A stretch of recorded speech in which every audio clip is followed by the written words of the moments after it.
शेकापूर जिल्हा परिषद शाळेत बिंदी शिक्षक हेडमास्तर असे दारू पिऊन पोरांना त्रास देते आणि शिकवत नाही. दारू पिऊन येऊन काय पण बोलते उलट सुलट. बघून का त्याची मास्तरची अवस्था दारू पिऊन कसं करत आहे.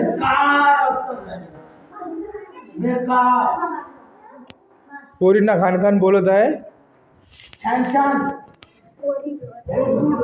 ते सगळे मुलं घाबरत आहे त्यांच्यानं.